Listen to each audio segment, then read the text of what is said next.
G'day, Ben here from MaxMyProfit and co-author of the Business Acceleration Blueprint. This week, I wanted to talk to you about why blogging was so important. Now, if you're in business and you've got a website, you've probably heard of the word blogging. If you're not familiar with what blogging is, it's about creating content that you post on your website for people to read. And, I think back in the old days, when I say the old days, back in the early days, I guess, of the internet, people would blog on a regular basis to showcase their holidays or their trips or what they were doing or something they were doing. Blogs have become a very popular thing, though, for Google to find when people are searching for things. And, because blogs are very helpful information, Google has a preference quite often to showing good quality blogs, that is, to audiences when they're searching for a particular topic. So blogs are a great way for you as a business owner to be able to get your message out there, reach more people, and have your website show up in search results a lot higher than your competitors if you've got great information. I'm going to talk a bit about why blogging is such a good idea, and then what I'm going to do is I'm going to tell you how you can grab my 17 tips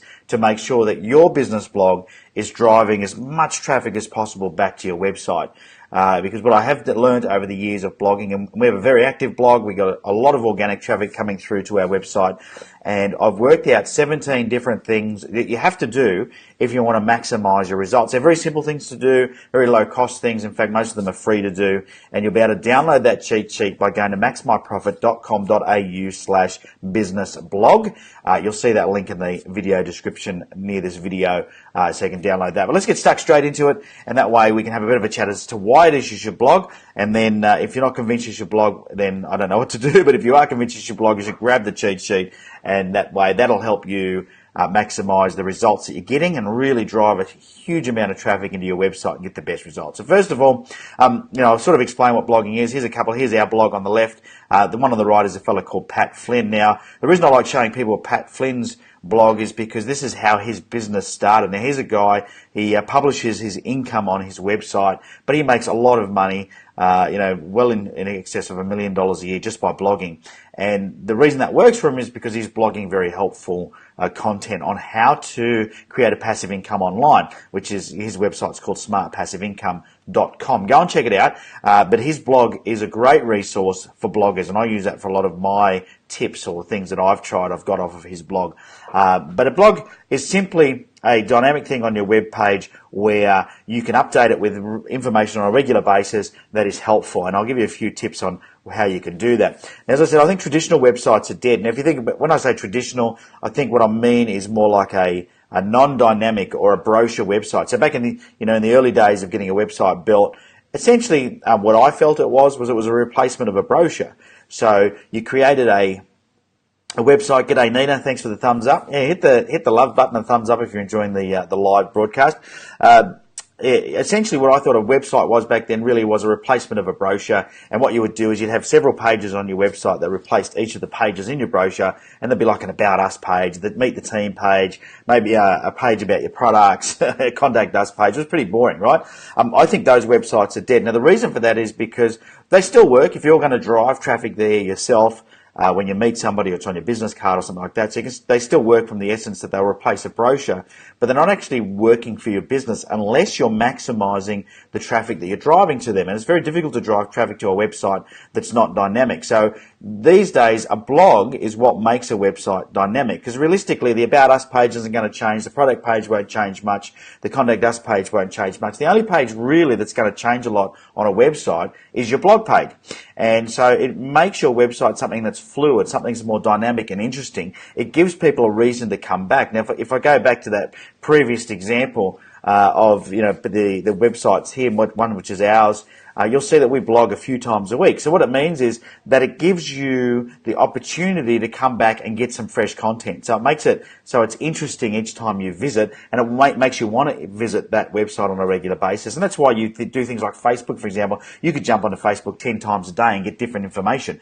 So the whole idea is, by blogging, is to create a platform that's dynamic, that when visitors come, they're getting something new all the time. Some new information and some new knowledge that they wouldn't have got, yesterday or the day before. So blogging gives you that ability to be dynamic.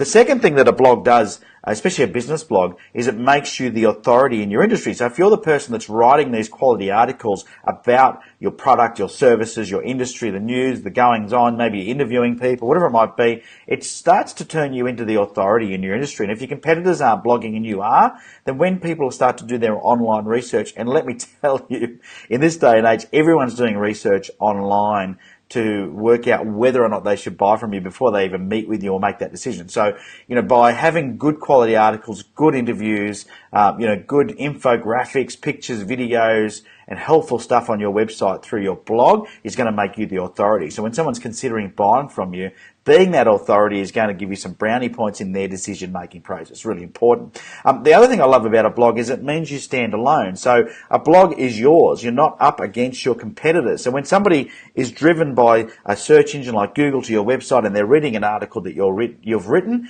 it is a standalone thing. You're not up against your competitors. So, it makes it so that when people are looking at your product or service or reading your blog, you can have your own offers surrounding that blog, seeded into the blog, so you could have links in the blog for appointments or to buy a product. You could have a sidebar with ads in it. You stand alone. Your competitors aren't there. It's your platform. You can do whatever you like with it, and you can maximize the result you get out of it. Another thing, the fourth thing I love about having your own blog is it's a brilliant way for you to be able to build your own database. So by having a really good, helpful blog with lots of great offers on your blog, and go to maxmyprofit.com.au if you want to see how we tier our offers. But what we do is we sort of have offers available for everybody. So there's content that is not gated, so no email required that you can read. There's some content that's just put in your name and email that you'll get. There's appointments, there's webinars, there's events, there's one-on-one strategy sessions. So we have something to cater for everything from the curious to the serious. So when you think about your blog, you're driving traffic to your website, then you've got this ability now to capture people's details. And if they're reading your blog, the likelihood is they're a qualified prospect for you. So I love a blog for the fact that it's a way for you to be able to capture details. And because you've built that trust and credibility, people are more likely to give you their details. Another good reason number 5 you'd have a blog, is that search engines love quality helpful content. So, Google in particular is all about the user experience. So if a user is looking for, how to do something, or a review on a product, or some help on some part of your industry knowledge, and you've got a really good quality blog with images that's been linked to, that people have read, and that has got a high quality score, and Google is going to love that, and that's going to drive more traffic to your website. So, from a business point of view, if you can help the search engines rank your website higher up in the search results, then that's a great thing. So search engines love good quality and helpful content, so make sure that you're creating that on your blog, and a blog is a way for you to do that. Another good thing that you can do with a blog post is you can actually then get guests, like suppliers, maybe industry experts. You can get customers, you can get whoever you like, partners, JV partners, employees. You can get all sorts of people contributing to your blog with quality information, and it helps you then make sure, once again, that you have the most relevant information on your website, and people are going to be driven to come and see that. So I think guest posting is another good one. The other thing that I love about having your own blog is you get to moderate everything. So, I encourage comments when you're blogging on your website. When you're on other people's platforms, you don't get to moderate the comments. So whether it's a forum, or it's a Google reviews, or Facebook site, or a chat, a LinkedIn group, you're not the one that gets to moderate the comments. On your website, you're in control of everything. So by having your own blog, not only do you look like the authority and you control the content that goes up and the ads that go on around your content, you also get to moderate everything that happens there. So if somebody's making negative, spammy comments, you can just delete them. If somebody's doing the wrong thing and trying to harm your brand, you can just delete the comments. So you've got full moderation control. I think that's really cool. All right, so there's sort of my reasons why you should have a business blog. And in 2017, if you don't, I think you need to really seriously consider it. And having a blog is one thing, and some of you may have a blog, but if you're not maximizing your results out of it, what I want to do is give you the option to grab my cheat sheet. Now, what I have done is I've learned 17 different things that are pretty much all free to do that will make sure you're driving a stack of traffic through to your website on your blog. And I'll put it into a cheat sheet for you to grab. Just a one-pager. You can go through that and just tick off and make sure that you're doing all of those things. So you go to maxmyprofit.com.au business blog, so /business blog. Grab my cheat sheet. It's got the 17 things that I do to make sure that I'm continually driving more traffic to my website. And of course, driving traffic to your website, if you've got good offers on there, will turn into inquiries. Inquiries turn into customers. Customers turn into money, and everybody everybody's happy. So grab that cheat sheet, maxmyprofit.com.au/business blog. Until next week, have a profitable day. Thanks for tuning in.